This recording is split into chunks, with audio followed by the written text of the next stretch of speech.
Hello everyone, this is Antti from Almost Human, and I'm here to show you a sneak preview of the upcoming dungeon editor for Legend of Grimrock. The dungeon editor is dominated by the map view here in the middle, and well, surprise surprise, it basically shows the map of the level, and I can go ahead and pick the drawing tool and start drawing some tunnels. And I can use the left mouse button to draw some tunnels and the right mouse button to erase them.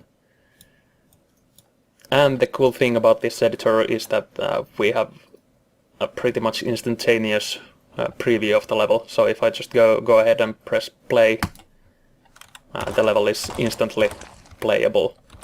And I can do some changes to the layout, draw some new tunnels, add some walls, press play again, and the changes are refreshed instantly.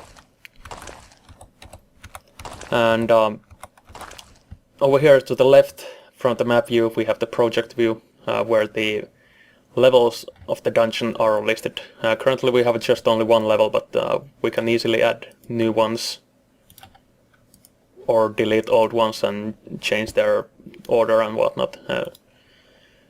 And if I want to change the level of the dungeon, I can go ahead and be creative and name this level, say, Test Dungeon. And I can also change the graphics of the level or the wall set.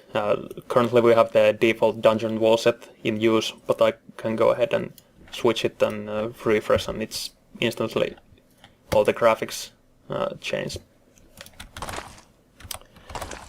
And below the project view we have the asset browser, where all the different items and decorations and levers and switches and pressure plates and monsters are all listed.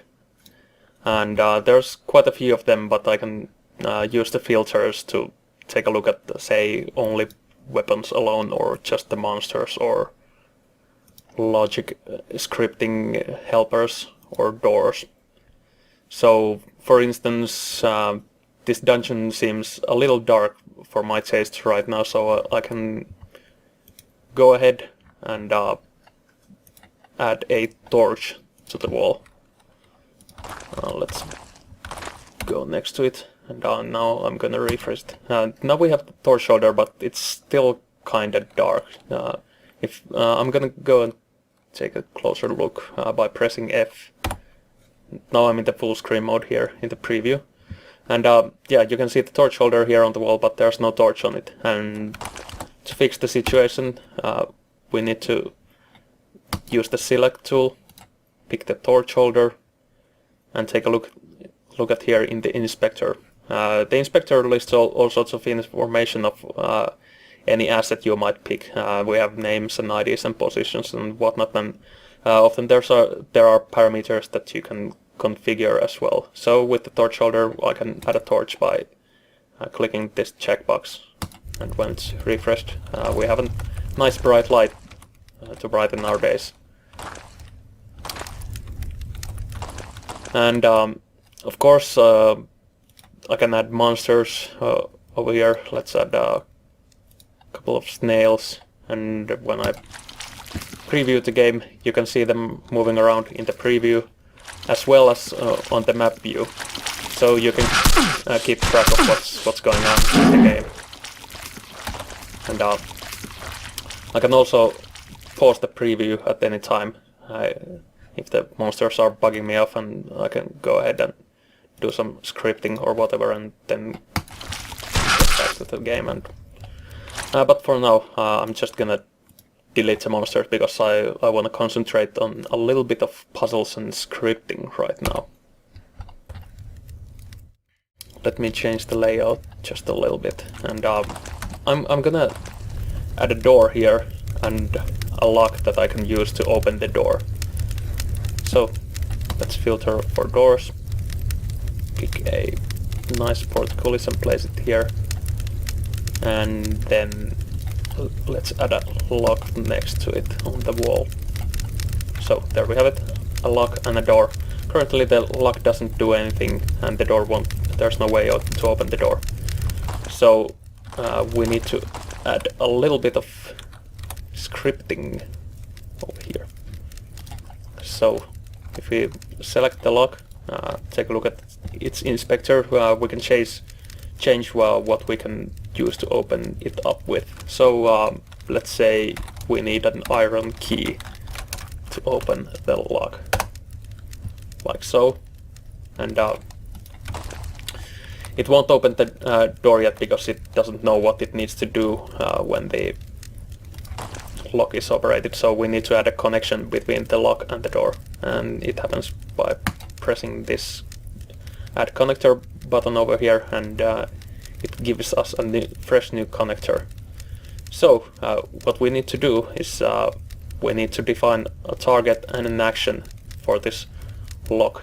When the lock is activated, we're gonna pick a target, which is the portcullis, and the action, which is gonna, well, I'm gonna leave it as open here. So now we have a functional lock, and to get the lock open, I'm gonna, of course, need the iron key. So let me place it over here. And now we have a nice functional level. The door is open. And that's a simple piece of script, but of course if I want to get fancy, I can go ahead and, well, let's say that I'm gonna add a nasty trap as well for the player. I'm gonna carve a little bit of new tunnel over here. And when the player opens the lock, I'm gonna shoot a fireball at him. And to get the fireball to the level, I'm gonna use a spawner right here in front of this demon head. So now if I go to the spawner, I can set the spawned entity as fireball. You know, you can use the spawner, of course, to spawn enemies or whatnot if you want to, but I need a fireball right now. So I'm gonna add another connector for the lock and pick the spawner as its target. So now when the lock is activated, it does two things. It opens the door and it launches the fireball. Let's see how it goes. Here's the iron key. Boom. Just got blasted by a fireball. So that's the very basics of scripting in the Legend of Grimrock dungeon editor. Of course, if you want to go a little more in depth in creating the levels, we have these script entities that you can place, and you know, you can write any sort of Lua script here, and the possibilities are pretty much endless when you go that way. And so that's the editor in a nutshell, and I hope you liked what you saw here. And the editor will be a free update to Legend of Grimrock. So thank you, bye bye.